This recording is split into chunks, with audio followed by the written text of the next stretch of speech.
Sound camera action. स्वागत है आप सभी का बॉम्बे टॉकीज में। आज आप सुनेंगे डांसर और कोरियोग्राफर गीता कपूर से एक दिलचस्प फिल्मी गपशप कर रहे हैं अमरकांत दुबे। दोस्तों नमस्ते, मैं हूं अमरकांत। आज बॉम्बे टॉकीज में जिस फिल्मी हस्ती से हम करेंगे फिल्मी गपशप, वो खूबसूरत हसीन फनकारा पर्दे पर होते हुए भी नजर नहीं आती, लेकिन वो डांसर भी हैं और कोरियोग्राफर भी। इस समय वो हमारे ठीक सामने बैठी हुई हैं, बेहद खूबसूरत हैं। तो अब ये सवाल तो पूछना बनता ही था कि आप डांसर क्यों बनी, हीरोइन क्यों नहीं? कोशिश की थी अमरकांत जी मैंने सच बताऊं, बहुत साल पहले कोशिश भी की थी। मैंने सोचा था कि मैं कुछ मतलब बन जाऊं इस इंडस्ट्री में, हीरोइन हो या कोई भी रोल कर लूं, एक्टिंग कर लूं। फिर मुझे कैमरा के सामने जाकर पता चला कि मुझे एक तो लाइंस याद नहीं होते मेमोरी तब भी प्रॉब्लम थी। मुझे ये भी रियलाइज हुआ कि I was not meant for acting. बहुत जल्द मुझे पता चल गया कि आई वॉज अनकम्फर्टेबल। तो फिर मैंने इमीडिएटली वो एक रास्ता चुना जहाँ पे मुझे लगा कि ये फायदेमंद भी हो सकता है एंड मैं ये काम अच्छी तरह कर सकती हूँ। हम तो यही कहेंगे कि जो काम आप बहुत अच्छे से कर सकते हैं, जिसमें आपका दिल लगता है, वही कीजिए। तभी तो आप अपनी फील्ड में बेस्ट कहलाएंगे। Yes, you are the best and that's why you are here in विविध भारती। आपका बहुत बहुत धन्यवाद अमरकांत जी, आपने मुझे बुलाया और इतने अच्छे मेरे लिए आपने प्यारे प्यारे शब्द कहे इतना आपने प्रेज किया, मुझे बहुत बहुत बहुत धन्यवाद। अजी शुक्रिया तो हम कहेंगे, अपने इतने बिजी शेड्यूल में से आपने वक्त निकाला विविध भारती के लिए, विविध भारती के श्रोताओं के लिए, उसके लिए आपका बहुत बहुत शुक्रिया। अब देखिए ना, आपको देखने और आपके बारे में बात करने में मैं इतना खो गया कि मैंने अपने श्रोताओं को ये भी नहीं बताया कि आपका नाम क्या है। तो मैं दोस्तों बता दूं आपको, ये हैं गीता कपूर, जिनको आप गीता माँ के नाम से भी जानते हैं। खैर, गीता माँ क्यों कहलाती हैं, इस बारे में आगे बात करेंगे, लेकिन फिलहाल बातचीत का जो सिलसिला है वो कहीं और से शुरू करते हैं। कहाँ से शुरू करें? बचपन से? मेरा जन्म मुंबई में ही हुआ, तब बॉम्बे हुआ करता था जी। 1973 में मैं पैदा हुई। अरे बाप रे, बहुत पहली खुले, बार किसी ने मैं खुले आम बताना चाहती हूँ, मुझे कोई शर्म नहीं है मेरी उम्र बताने में। I am proud 47, I am very very happy to be so. मेरे बहुत फ्रूटफुल ईयर्स। आपने सन तो बता दिया, ईयर बता दिया, तारीख तो बता दीजिए। 5 जुलाई। और मेरी माँ कहती है काफी तूफानी रात थी जब मैं पैदा हुई थी नहीं, तूफानी रात थी या आपके पैदा होने के बाद तूफान आया था?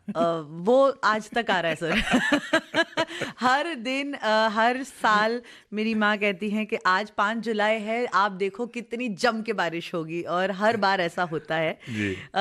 मैं एक बॉम्बे में एक जगह है कुलाबा, मैं वहाँ पे एक हॉस्पिटल है, नॉर्थ कोर्ट नर्सिंग होम, वहाँ पे पैदा हुई थी। हाँ। तो अक्सर मेरी माँ कहती है कि ताज होटल वहाँ पे बना हुआ था, तो कहती है ऐसी हवा चल रही थी, जोरदार हवा चल रही थी। इट्स राइट नेक्स्ट टू ताज, और मतलब बिल्कुल समंदर के किनारे लग के वो हॉस्पिटल है।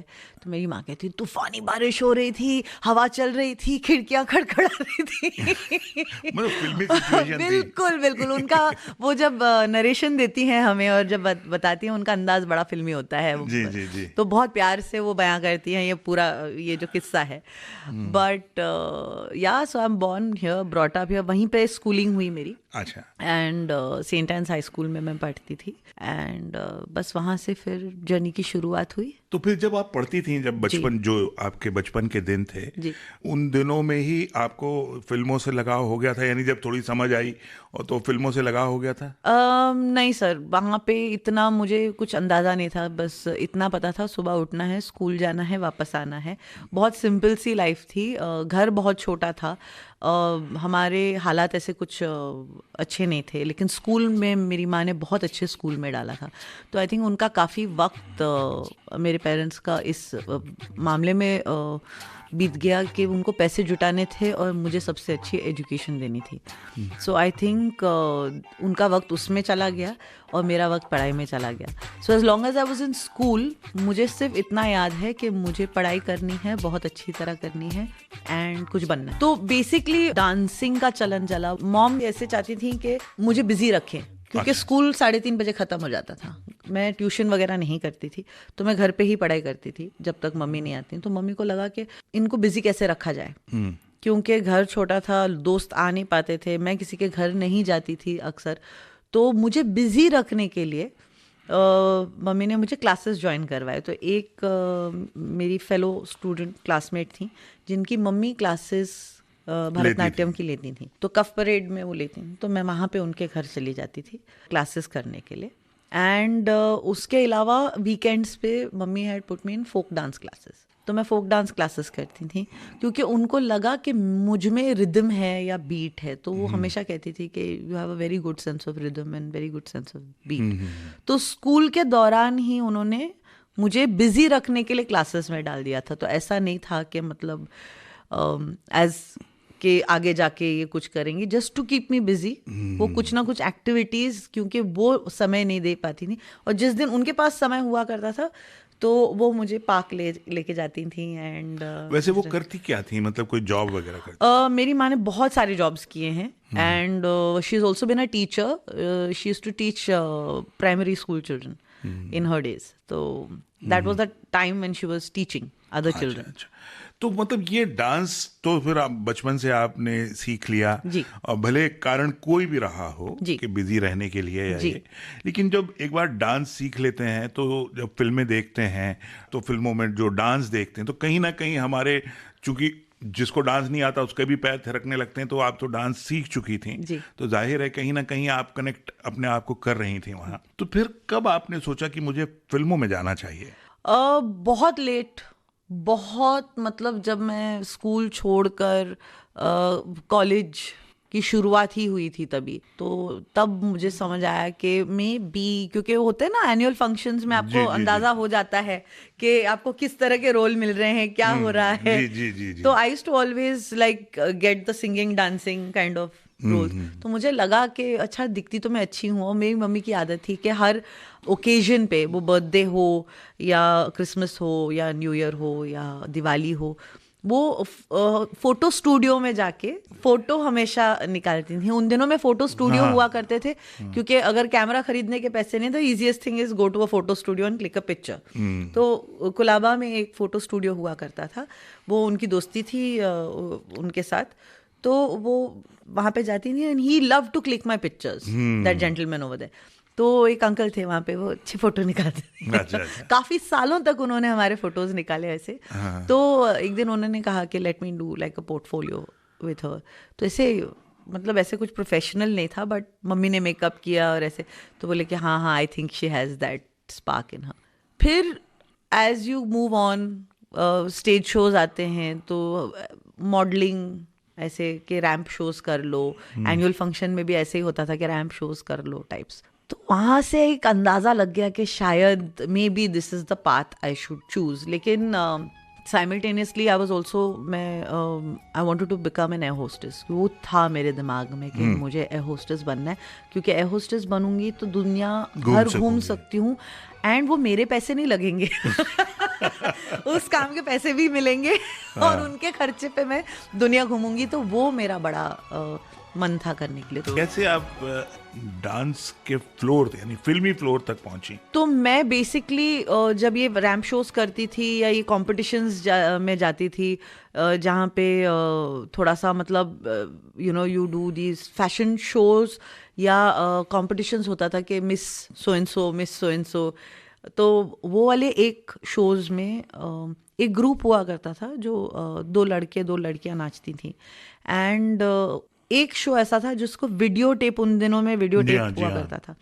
तो वो वीडियो टेप बना कि मैं चल रही थी, मैंने वो कुछ कृष्णा साड़ीज ऐसा कुछ था और कंपटीशन था. तो मैं वो जीती थी और उसमें फिलर्स के तौर पे ये 2 बॉयज 2 गर्ल, तो एक ग्रुप होता है ना कि यही शोज करेंगे और यही डांस करेंगे. तो घर आके जब वो वीडियो टेप देख रहे थे तो मैंने कहा ये देखो मैं हूँ, मैं अपने डैड को दिखा रही थी कि ऐसा ऐसा ऐसा है। तो एक लड़की वहाँ पे नाच रही थी, जो मेरे पिताजी ने पलट के कहा कि यार क्या कमाल नाचती है ये लड़की, शी डांसेस सो वेल।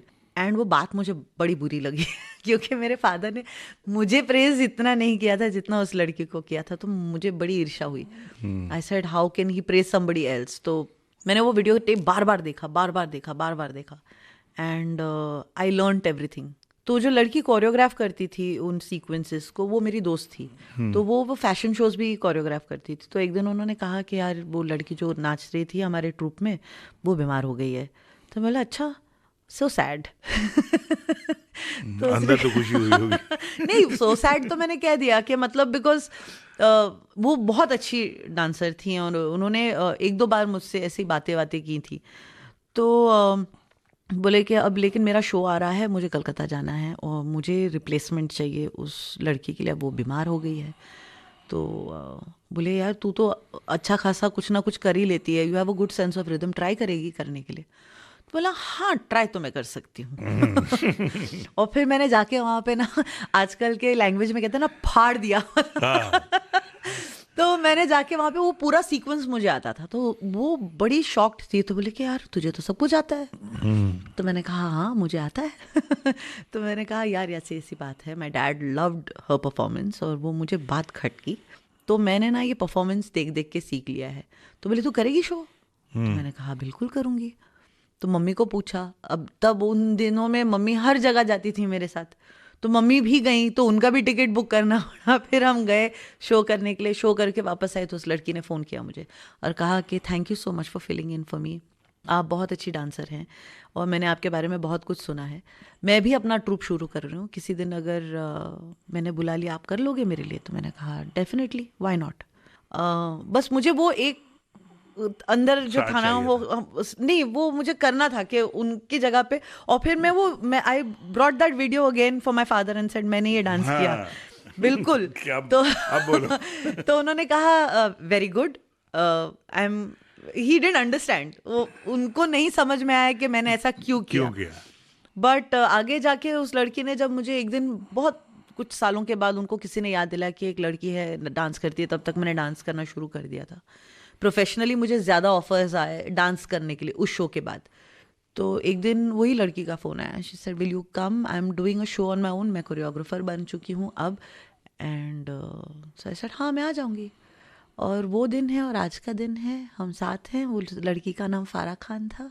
वो अब मेरी गाइड, मेंटर, माँ, गुरु सब हो गई हैं। एंड तब जो साथ उन्होंने मुझे रखा वो आज तक उन्होंने छोड़ा नहीं। वाह वाह, क्या बात है। आपने भी मतलब फिल्मों में जिस तरह से कहानी सुना के और एकदम क्लाइमेक्स पे ले जाके बताते हैं, बिल्कुल उसी तरह से आपने फराह खान को इंट्रोड्यूस किया। क्योंकि किसी को यकीन नहीं होता है कि ऐसी भी रियल लाइफ में कहानियां हो सकती हैं। So this is my real life. मुझे एक्चुअली फिल्मों में जाने की जरूरत नहीं थी, सारी फिल्में और सारी कहानियां मेरे पास हैं। जी मेरे साथ घट चुकी है ये। तो फिर जब फराह खान के साथ आपकी इस तरह से ट्यूनिंग हो गई, फिर उनके ग्रुप में आप काम करने लगी, आप वो कोरियोग्राफर बन चुकी थी, तो ये जो सारे शोज हैं, रैंप पे जो काम करना है वो एक अलग बात है, फिर जो अलग फैशन शोज के लिए जो आपने डांस वगैरह किया, इसके अलावा ख़ास तौर पे फिल्म के लिए वो कौन सी पहली फिल्म थी जिसमें आपने एज अ डांसर काम किया? मैंने एक्चुअली फिल्मों में बहुत कम एज अ डांसर काम किया है। अच्छा। मेरी जर्नी की शुरुआत स्टेज शो से हुई। तो मैं स्टेज पे नाचा करती थी फारा जी के ट्रूप में। मेरे ख्याल से जमाना दीवाना एक फिल्म थी। जी हाँ जमाना शाहरुख खान जी की हाँ जमाना दीवाना उसका टाइटल ट्रैक था। उसमें मैंने बतौर डांसर फारा जी के लिए ही काम किया। जितनी फिल्मों में अगर डांस किया है कहीं पीछे तो वो सिर्फ उनके लिए है, because she was choreographing it. And I think उसके अलावा मुझे याद नहीं। ओ डार्लिंग ये है इंडिया में मैंने एक बार उनके साथ, हाँ मतलब, लेकिन वो एक गाना साल भर चला था। तो वो कौन सा गाना था? जो ओपनिंग टाइटल ट्रैक था उनका, तो वो एक बार किया था मैंने। But I think besides that I have not really as a dancer danced, और कुछ साउथ इंडियन फिल्म्स थी जो नगमा जी और तो फिर नाग बाकी अर्जुन। इतने बरसों तक आपने सिर्फ स्टेज शोज किए? मैंने स्टेज शोज किए, एंड वो काफ़ी सारे स्टेज शोज करती थी तभी। एंड जब उन्होंने अपना गियर शिफ्ट किया टू जॉइन फिल्म्स और फिल्म की कोरियोग्राफी करने लगी, तब मैंने अपना गियर बदल के आई बिकेम वीडियो कोरियोग्राफर। तो तब मैं वीडियोस में भी डांस करती थी। तो मैंने फिर केन घोष जी के साथ काफ़ी वीडियोस किए थे। तो केन घोष जी ने मुझे मेरा सबसे पहले वीडियो ऑफर किया बतौर कोरियोग्राफर। तो वो फिर आपने मतलब उसमें कोरियोग्राफ किया? हाँ जी। तो मैं पहले डांस करती थी उनके वीडियोस में। दे ऑलवेज नीडेड बैकग्राउंड में कोई डांसर है या सोलो में एक डांसर चाहिए था। तो मैं केन घोष जी के साथ मैंने काफ़ी वीडियोस किए ऐसे। तो उन्होंने एक दिन कहा कि तुम इम्प्रोवाइज अच्छा कर लेती हो, कोरियोग्राफ करोगी कभी? तो मैंने कहा मुझे कोरियोग्राफी का सी भी नहीं आता, and I am a dancer. तो इसे एक बार कोशिश तो करो, मैं एक नया वीडियो कर रहा हूँ, नई आर्टिस्ट है, कोशिश करो। तो केन घोष जी की जो शुरुआती वीडियोस थे, आई थिंक मैंने कुछ 10-15 मिस करते हुए बाकी सब में मैंने काम किया उनके साथ, as choreographer, as dancer, as choreographer, then as assistant. तो मैंने कुछ 2-3 साल उनके साथ मतलब जम के काम किया जी। And so life changed. तो मैम ने यहाँ पे फारा मैम ने कोरियोग्राफी इन फिल्म शुरू कर दी, और मैंने उनसे कहा कि मुझे मौका मिल रहा है, should I go as a choreographer? She said why not, it's a good opportunity, I think you should not say no. तो फिर मैंने केन घोष जी को ज्वाइन कर लिया। फिर कोरियोग्राफी से मैं असिस्टेंट बनी। तो फिर मैंने पहली बार एडिटिंग कैसे होती है वीडियो की, कोरियोग्राफी कैसे करनी चाहिए, वो प्रोसेस भी सीखा। Learned about camera work. I learn a lot of production, pre production, कितना काम जाता है इसमें। तो मेरा एक अलग ट्रैक हो गया, इनका एक अलग ट्रैक हो गया। और फिर I think in 96 once again हालात वापस चेंज हुए। आपको और पैसे की ज़रूरत होती है, या आपको लाइफ में बढ़ने की ज़रूरत होती है, स्टैग्नेशन महसूस होता है। So I changed my track once again. I went, मैंने फारा जी को बोला कि I need more money, I need more work. So she said अब मैं तो एक बहुत बड़ा शो करने जा रही हूँ, मिस वर्ल्ड, तब बैंगलोर में हो रहा था। And she said do you want to join me as an assistant? तो मैं कोरियोग्राफर जो थी, फिर मैंने असिस्टेंट में ज्वाइन कर लिया, क्योंकि उस वक्त that was paying more.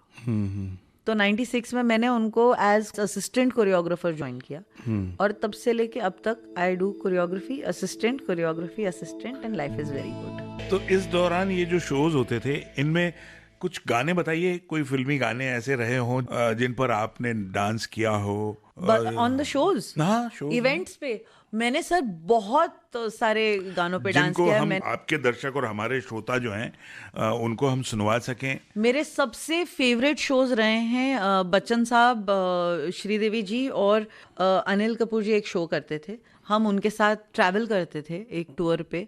And उसमें मैंने सारे गाने फ्रॉम 1 2 का 4 टू ना जाने कहाँ से आई है, तब लम्हे रिलीज हुई थी, तो लम्हे के सारे गाने हम करते थे, खुदा गवाह के गाने करते थे। तो I am talking about all the big, the A list गाने हम सारे पे परफॉर्म करते थे। भले आपने फिल्मों में ना किया हो, लेकिन स्टेज पे तो किया मैंने है। सारे गाने किए हैं सर, मैं बड़ी मतलब अब मैं एक और बात आपसे जरूर पूछना चाहूँगा।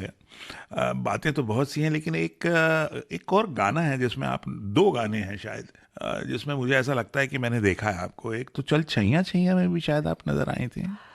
छैया छैया में मैं आपको बिल्कुल नहीं नजर आऊंगी, क्योंकि मैं बिल्कुल छुप के, ऐसे हम सब ट्रेन पे ट्रैवल करते थे, आपने मुझे देखा है, मैं खुद ही याद दिला देती हूँ। नहीं, वो कुछ वाली कुछ फिल्म, होता है, वो तो मालूम है। हाँ, कुछ होता लेकिन है। चल छैया छैया में भी आपको किसी ने देखा था। अच्छा। और बाकायदा वो उतना क्लिप जो है, मुझे ऐसा लगता है कि YouTube पर है वो। अच्छा, पता नहीं। तो छैया छैया में तक थी तो सही आप। छैया छैया के टाइम पे मैं असिस्ट कर रही थी मैम को। हाँ। और मैं तब मलाइका जी और शाहरुख जी को सिखा रही थी ट्रेन पर। तो मैं इस बारे में थोड़ा सा बात करूंगा। ये जब इतने बड़े बड़े स्टार्स को, जी, यानी शाहरुख उस समय बहुत बड़े स्टार हो चुके थे दिल से फिल्म के Absolutely. टाइम पे। जी।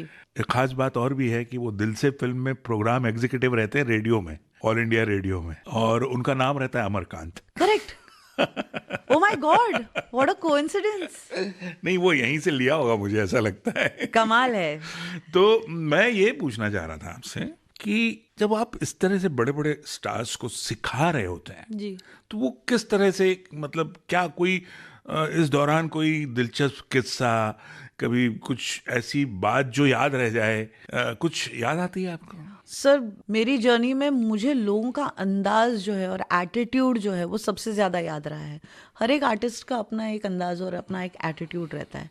किस्से होते रहते हैं शूट पर, तो जरा वो लेकिन हमारे जो श्रोता हैं वो सुनना बड़ा पसंद मुझे करते हैं। सबसे अच्छा लोगों का जो रवैया है टुवर्ड्स वर्क, वो सबसे ज्यादा भाता था। अलग अलग लोगों के अलग अलग अंदाज होते थे। जैसे जब श्रीदेवी जी काम करती थी तो उनका बड़ा switch on switch off attitude रहता था। वो बैक स्टेज बिल्कुल एक she would be very quite, वो किसी से ज्यादा घुलती मिलती नहीं थी, बात नहीं करती। लेकिन जैसे गाना उनका शुरू हुआ और उनको स्टेज पे जाना रहता था, she used to suddenly become this other personality. एक वो जो एक रीगल रॉयल जैसा गाना, वैसा उनका पूरा अंदाज बदलता था। और वो जब स्टेज पर जाती थी एक बहुत मैग्नानिमस पर्सनैलिटी दिखती थी आप। डांसर और कोरियोग्राफर गीता कपूर से अमरकांत दुबे की ये फिल्मी गपशप अभी आप सुन रहे थे Bombay talkies. Technical support Ganesh Shinde, technical supervision Dilip Kulkarni और एडिटिंग आकांक्षा सिंह। प्रस्तुत करता रेणु चतुर्वेदी।